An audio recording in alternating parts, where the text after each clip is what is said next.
Endi yana bitta savolim bor. Omma oldiga chiqqanda, mana shunday syomkalarda hayajonni yengish uchun qanday uslubdan foydalanasiz?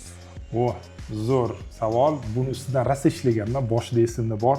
Birinchi o'zimni auditoriyaga chiqqanimda hattoki insonlarning ko'ziga qarashga uyalganman. Ya'ni ko'ziga qaramasdan nutq qilganman. 1-2 soat dars o'tganman. Juda og'ir.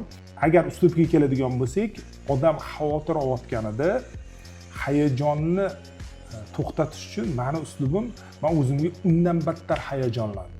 Hayajonlanyapsam, undan battar hayajon, battarroq hayajonlan deyman-da. Insonda shunaqa tuyg'u borki, siz o'zi hayajondasiz, lekin hayajonni bosish uchun o'zingizga buyruq bersangiz, undan ham battar hayajonlanganda buyruq bersangiz, u sekin o'z sukunatga tushadi. To'xta, deydi, nima hayajonlanishim kerak deydi, tushadi. O'shaning uchun men mana mana shu uslubdan foydalanaman. Va ikkinchi uslubim, chiqishdan oldin men aytaman, men hozir buzib yuboraman. Sen buzib yuborasan, hozir chiqasan, buzib yuborasan. Bilgin, sen chempionsan, sen hozir chiqasan, shunaqa gapirasanki, hech kim gapirmagan gaplarni gapirasan, deb o'zimga har sekund shuni sindirib boraman. Inson o'ziga o'zi motivator bo'lishi kerak ekan, eng avvalo. Boshqa iloji yo'q. Men shu shug'ullanaman. Shu qilgan ishim.